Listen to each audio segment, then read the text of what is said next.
So, as we are nearing this second day of the 7th Delphi Economic Forum, which once more takes place in Delphi, which is a nice thing, we'll try to deal with a subject that might, at first sight, seem rather peculiar. We'll talk about economics and geopolitics, the OECD at crossroads. So, usually we associate the OECD with the economics side of things, although it came down in history more from the geopolitics side, and now it might once more get us to the geopolitics reading of history. To treat this subject, we have with us Ulrik Vestergaard Knudsen. I hope I haven't massacred his name too much, who is Deputy Secretary General of the OECD, coming from Scandinavia, Denmark, I've checked it. George Prevelakis, who is Professor Emeritus of the Sorbonne and now serves for the second time as a permanent representative of Greece to the OECD, and Gikas Hardouvelis, former Minister of Finance, presently Chairman of the National Bank of Greece, and a professor of the University of Piraeus. Gikas has had a close contact with the OECD when the OECD hosted, more or less friendly, his session of meeting with the Troika, the rulers, more or less, of Greece, under the era of the memoranda. But this is a long story in the past.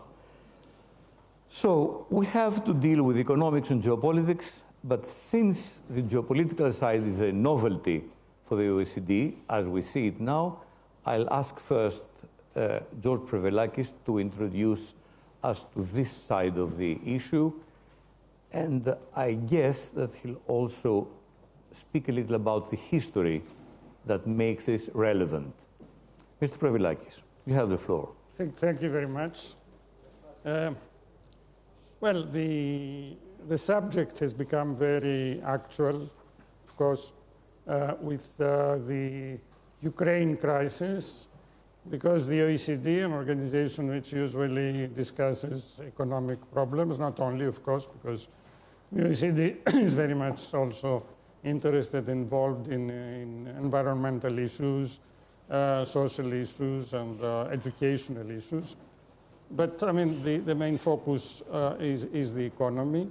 And suddenly, with the Ukraine crisis, the OECD, the debate in the OECD turns around this terrible event.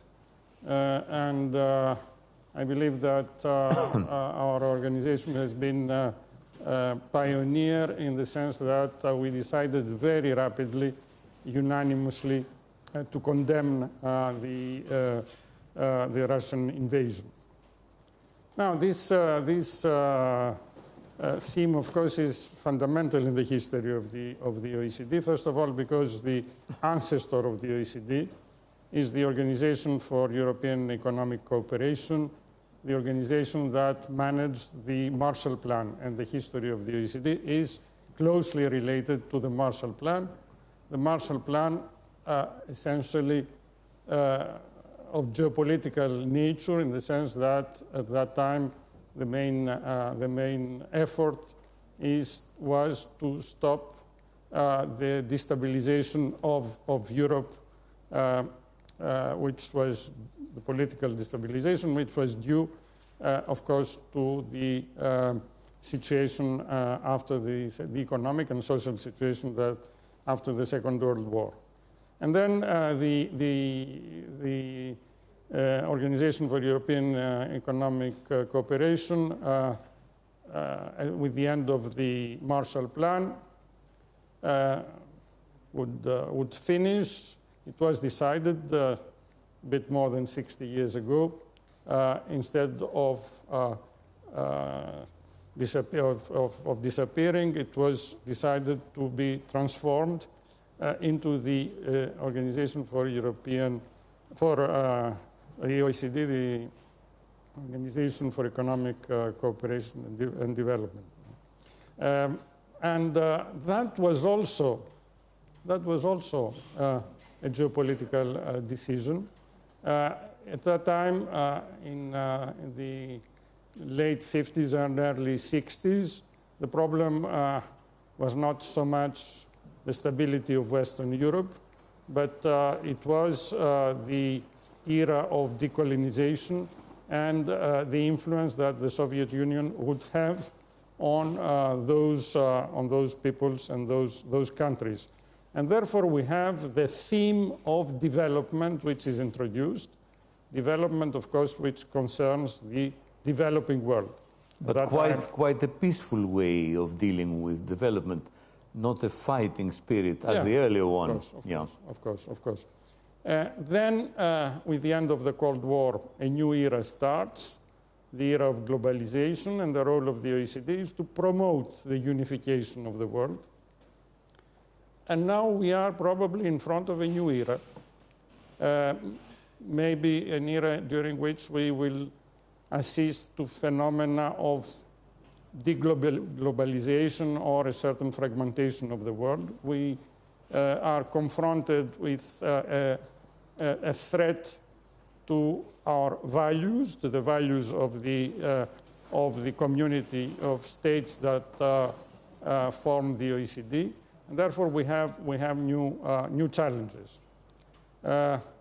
This about the question that we have. I mean, the relationship between geopolitics and economics, an organization which, at least during the last decades, was considered as essentially concerned with economic problems, suddenly sees the role of geopolitics changing everything. And this is very important not only for the OECD, but more generally in the way that we understand global affairs.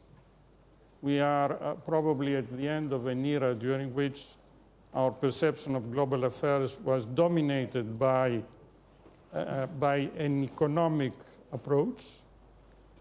Now, it's not that the economy will cease to be important, but we realize that, in fact, the challenges are the result of the interplay between economic and geopolitical factors. Before I go over to Gikas Hardouvelis for the economic side of things, may I introduce a new concept that we may be facing, the notion of the West, because the OECD is the US, it's Europe, the UK, if the UK is not European, it's Canada, it's Japan, part of the South America, but it's mainly a Western organization. Maybe we shift now to a new concept, to a new construct of West versus the new East.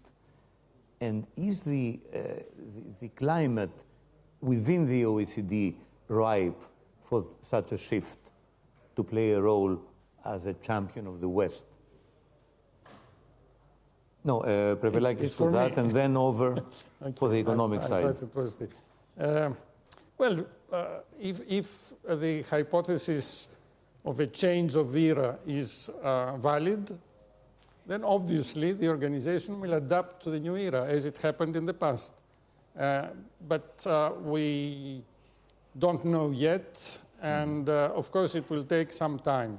In any case, and I think Ulrik will confirm that, during the last 2 or 3 months, the term of geopolitics starts to be present in our vocabulary in the OECD, which was not the case before. And I think that this is a sign of changing times. But before I go over to Mr. Knudsen, I would like to address a question, a honest question to Gikas Hardouvelis. He's an economist, multifaceted economist at that, financial, macro, or whatever, and he's been through fire and brine in politics, still as an economist. But from the point of view of an economist, does the term geopolitics sound strange? Is it a terra incognita for an economist? Does it introduce a disruption to the mindset of an economist, or you have been adapting to it? Mr. Papayannidis, I would say that us economists tend to think that economics drives politics and drives history.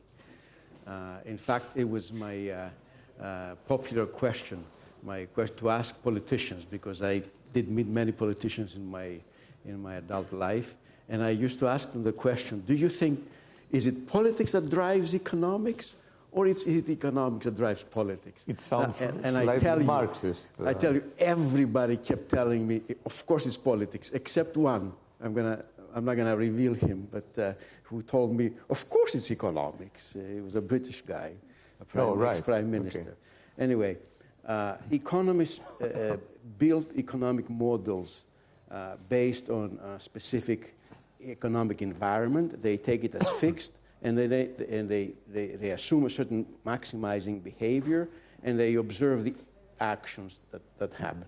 Now, if geopolitics changes and the environment changes, they will build a different model. So far, they haven't managed to build a super model which would endogenize political behavior. In other words, still economics would drive everything, politicians would react to it, and then you will find an eventual equilibrium as a mixture of both economics and politics. This hasn't happened yet, because they still like to be practical, and they observe situations. They say, okay, this is the environment. It may last for 5 years. It may last for 10 years. Let's take it as given, and let's move on from there. George Prevelakis mentioned the notion of potential deglobalization, going back from globalization. Could you say that such a thing is underway? And if it is underway, would that be, to an economist, again, a good thing, a bad thing, or neutral? Oh, yeah.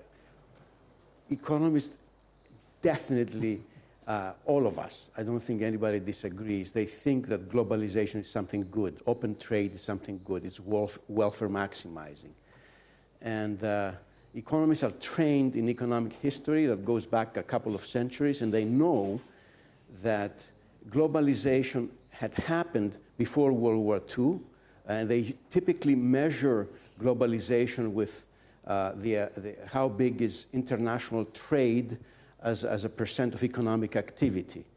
Like, for example, from 1817 to 1914, we have data from many countries back there. We know that the size of trade as a percent of GDP went up, say, from 8% to about 30%. That was like before 1914. And then we had a period where tariffs happened, restrictions happened all over the world, and you had deglobalization. So you could measure this in terms of the size of the tradable sector, and it went down from 30% in 1914 to about 10% in 1939. Okay.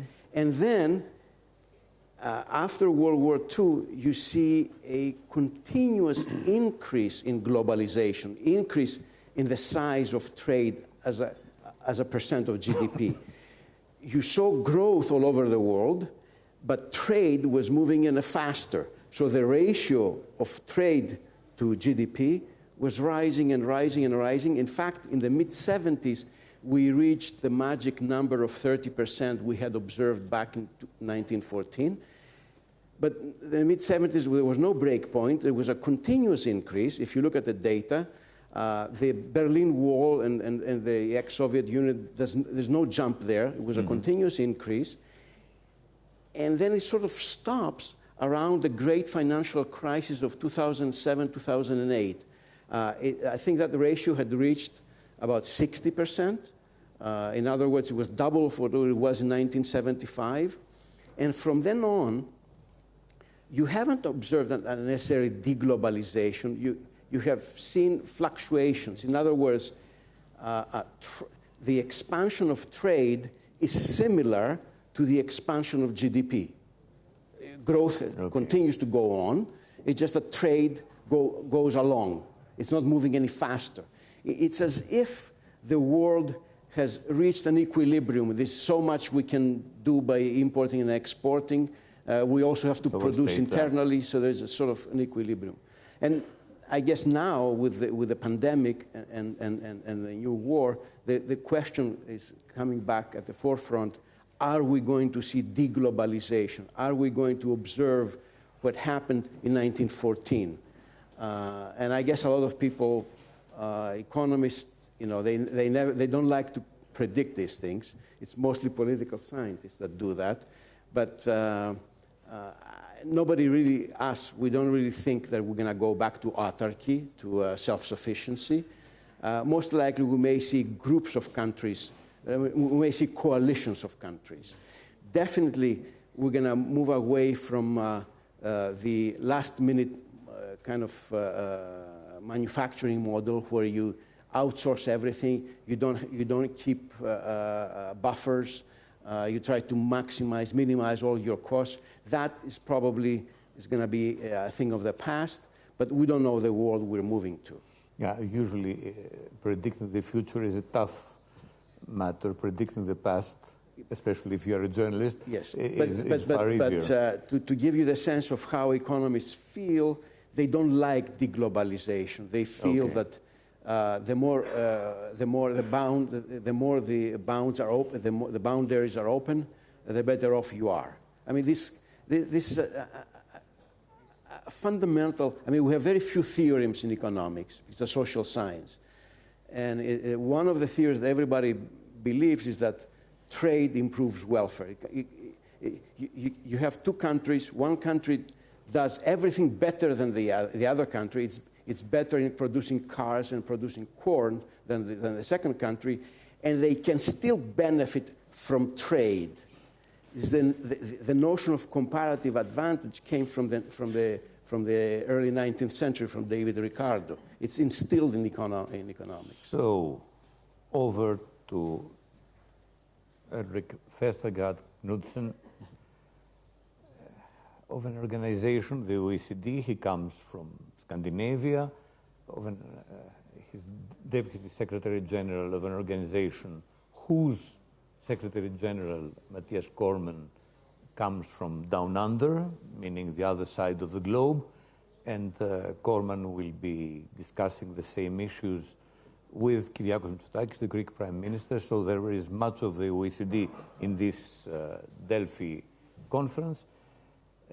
Mr. Knudsen, we usually thought that the OECD was not a think tank, but a peaceful organization dealing with macro situations. Then we discovered these last months that you would be extremely helpful in dealing with taxing the multinationals, which was quite an impressive change of tack.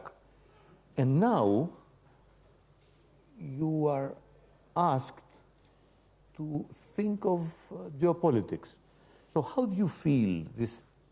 I understand that I'm putting a psychologically minded question to you, or even a psychoanalytical, but do you feel at ease with having to deal with geopolitics?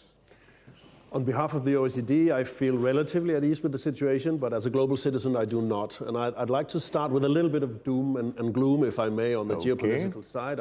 While I agree with everything that Ambassador Prevelakis, my good friend George, has said, I would actually take the conclusion one step further. I will not put a question mark, but an exclamation mark after whether we have entered into a new era. I think after the 24th of February, there is no going back to the world order that we've known for 33 years. There is no going back to the world order. Exclamation. 33 years, the best 33 years of our lives are behind us, I'm sorry to say to the audience, at least in terms of international stability.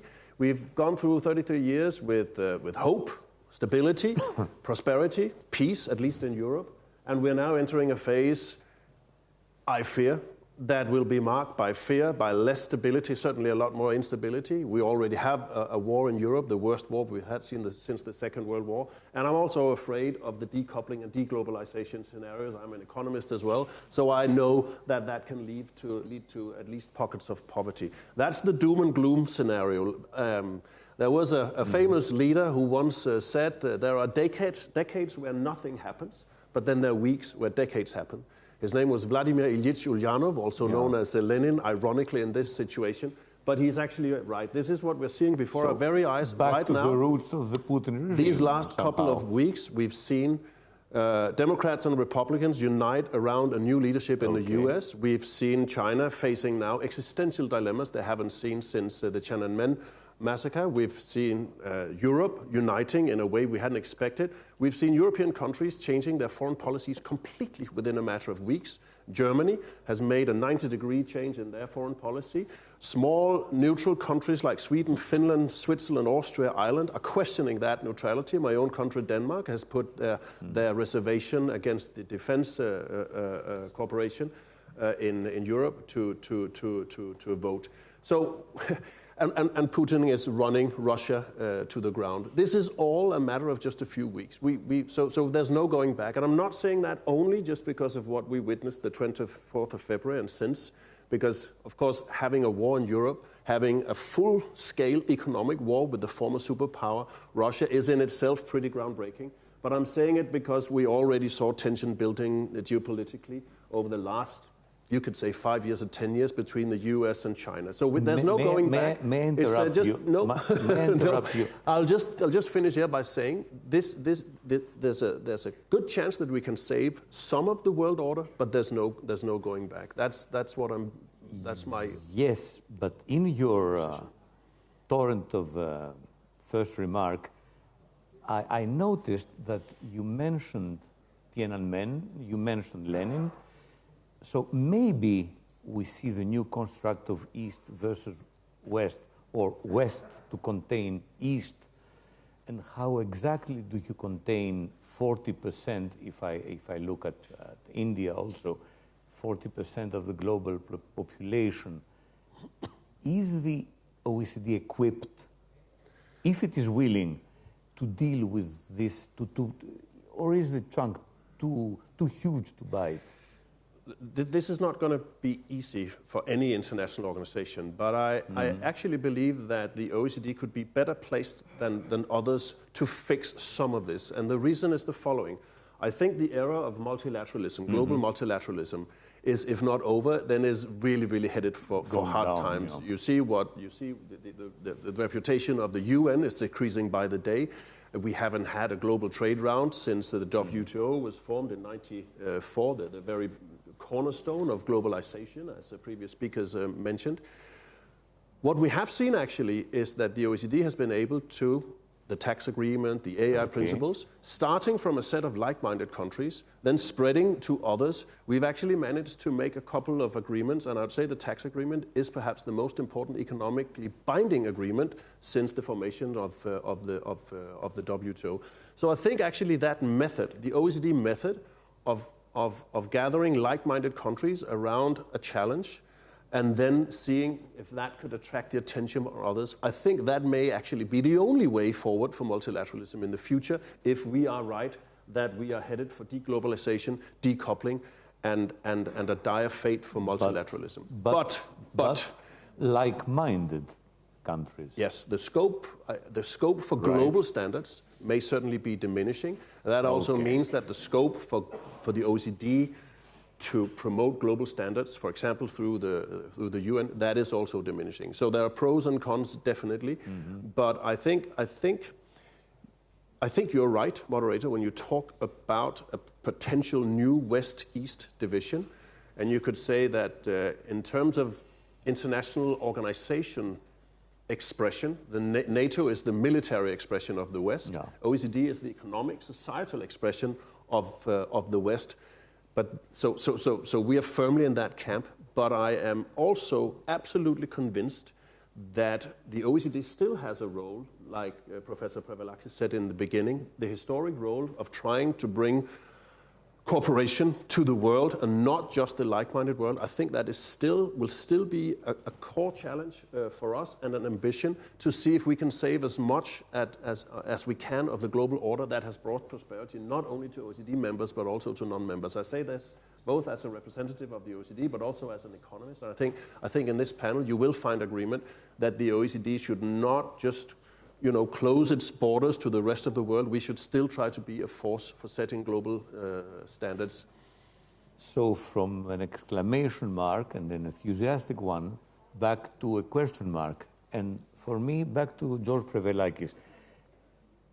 Does history, historical memories, allow us to be optimistic within this atrocious era, these atrocious days, these atrocious images we live through, that something can be built back, even starting from a lower level of optimism, and to build back some sort of new consensus?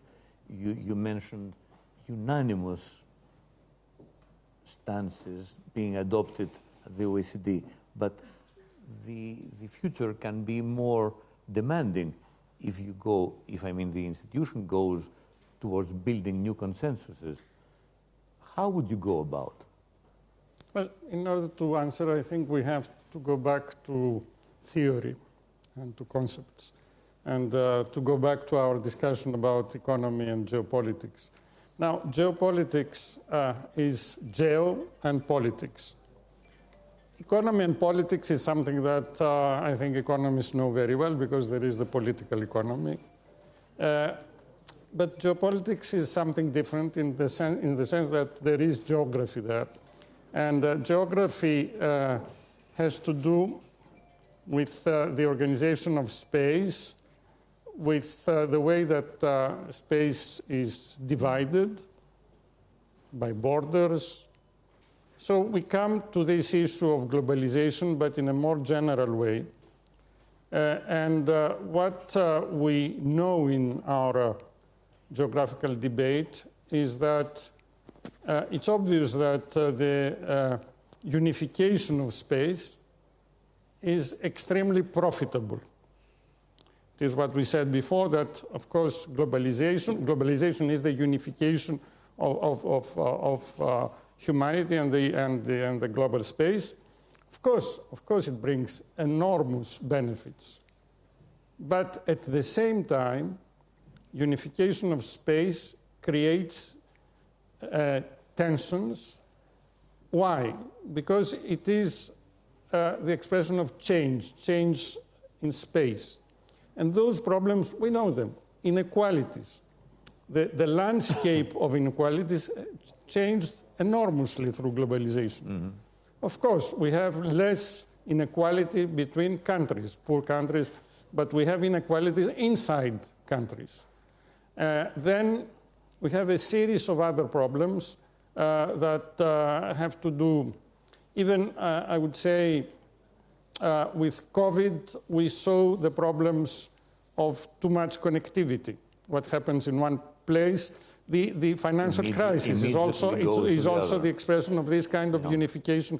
We get systems that we cannot control because there are no borders to restrict something that goes wrong. And then, of course, the other thing that we find is the emergence of negative feelings. We thought that connectivity in the field of information would bring the various parts of humanity closely. We are finding out that connectivity is, on the contrary, reinforcing tensions for a series of reasons. First of all, because if you have the possibility to see what's happening in other countries, and if you are on the poor side, if you are on the humiliated side, then you become much more aggressive than if everything is separated. This is something that we saw also in the 19th century. Again, in the 19th century, in the scale of countries, let's say England. The fact that the people who used to live in villages away from the cities became proletarians, and they were able to see the difference in their standard of living between themselves and the bourgeoisie, led to the emergence of the communist movement. So we find out that globalization is extremely beneficial, but it has a cost, and that after 3 decades of the benefits, Now we are seeing a series of problems appearing. And this means what? I use the term deglobalization, but of course it's too simplistic. In fact, what I believe is that we are going to go towards a reconfiguration, if you like, of the fields of movement, of circulation. This could take the form of two blocks. It could take the form of mega regions. Mega region would be the European Union, for example. A mega region is the United States. A mega region is China. We could assist also to phenomena of protectionism on a national level. And the difference from the past is that because of technological changes, in fact, we will have the combination of various scales. So we will end up to a system which will be much more complex than saying just two worlds or a series of states. We will have a bit of everything. But it's very difficult to imagine and to predict, obviously, how this will evolve. I would like to go over to Gikas Hardouvelis for the Greek dimension, but before I do that, I sense some sort of macro-ideological aspect in George Prevelakis' comment, and I would like to first ask Ulrik Knudsen, is the OECD equipped to deal with shifts in ideological approaches? Because after all, you tax as a technical, in a technical way, you tax after a political decision, you tax to reduce inequalities, because with tax money, you do something to reduce inequalities.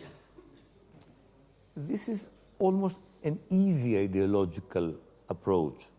If you go to tougher ideological options, is the organization, you live in this organization, you have lived for quite a long time, is it equipped to do tough choices? I think we are. The ambassadors and Ambassador Prevelakis was part of that just under a year ago, agreed to a new vision statement for the OECD. So yes, there is a space there for constantly reviewing what is the vision of the OECD countries.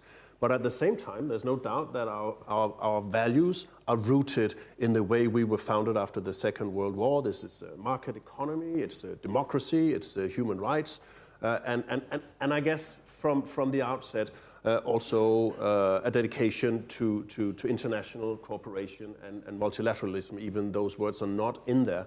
So there is there is a strong base there that we will not deviate from, but we will adapt to the world as it develops based on those values, I have no doubt. I'd also like to give my 10 cents on the economics, politics.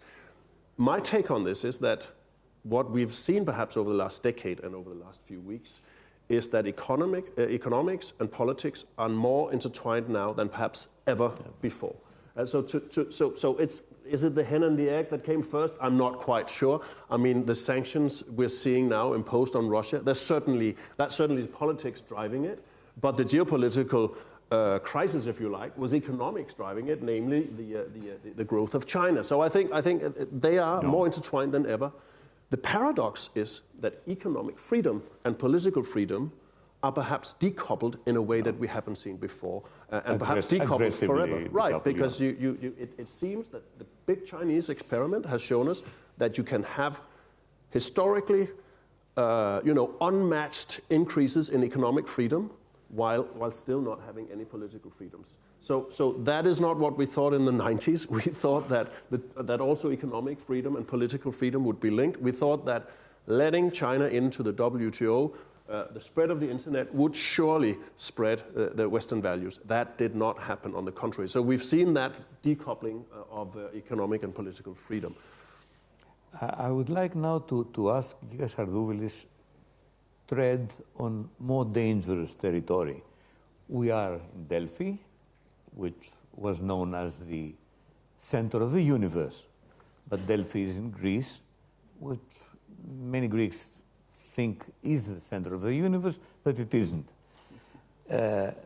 Greece is a specific country that has been through hell these last 10 or so years. And I would like Gikas to think for us, for an economy like the Greek economy, all this new crisis situation. Of course, it's a dangerous road, but could it be also some sort of opportunity? Could Greece thrive within this new crisis, which is totally different from the debt crisis he has had to deal with? Or is it clearly an additional factor of risk? I guess my Delphic answer would be it's both. It's definitely what we observe, a new risk that for all countries, including Greece. But it's also an opportunity for, I think, Europe first and then Greece to grab it and become stronger, more united. We saw that during the pandemic, the Eurozone was transformed. We saw the European Union issue a common bond. We saw fiscal policy being used in a counter-cyclical way.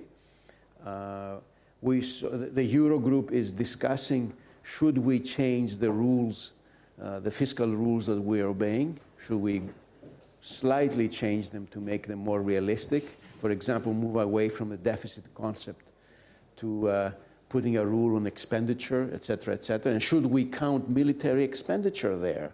Yeah. Et cetera. So it's, Europe, I think, became stronger over the time because of crisis. It moved because of crisis. It was the Greek crisis that made it change. Okay? All of a sudden they realized, my God, we have a union, but we don't have a banking union. So they said, let's create a banking union, which is not yet complete, but it started. They said, before the Greek crisis, they thought, you just threaten countries. If you overspend, we're not going to bail you out. Well, they found out that if a country is in a mess, you've got to bail them out. Yeah. So we better create a buffer. So they created the ESM. So they started thinking, all these things make Europe a stronger institution, a more stable institution. So I think the crisis is an opportunity for Europe. It's an opportunity for Greece as well, in my view. I think we are in the beginning of at least 10 years, a decade and more of growth. And the trick for Greece is not to simply repeat the past, but use it to bring in better governance rules in its corporate structure, essentially try to elevate the level of transparency in the corporate sector and make it more bankable and kind of create an environment where banks and the corporate sector will move together. I think we do have a last chance. The money that Europe is giving us, in some sense, this 30 billion, is an opportunity. It shouldn't be wasted. I feel it will not be wasted because it's well targeted. It's well targeted on green energy, on IT development, et cetera, et cetera. So it's on things that promote welfare, not just for Greece, but for everyone. And the same question I will put to Prevelakis and to Knudsen. Isn't this very notion of crisis good fuel for an organization like the OECD and for the member states meeting within the OECD? Because after all, the OECD is a structure, but it's very components, the member states that drive it. So is the notion of crisis a good thing or a bad thing for the OECD to an ambassador who sits for the second time on the diverse levels of OECD? Prevelakis. Well, I think that the OECD has some comparative advantages that are extremely useful in the present situation. The fact that we share common values, that we have unity, and as I said, it was quite impressive that we managed in a few hours to take a decision to condemn the Russian invasion, and usually an ambassador needs to consult with his government in order to take a decision. It was quite surprising at that council that we all took the responsibility to decide, because it was essential to emit a message very rapidly, because if it took time, it would give the message that we hesitated. And we all decided, without consulting our government, to say, go ahead. That was impressive. That was very impressive, and in a certain sense, against the diplomatic tradition, as the diplomats know. It was a political gesture.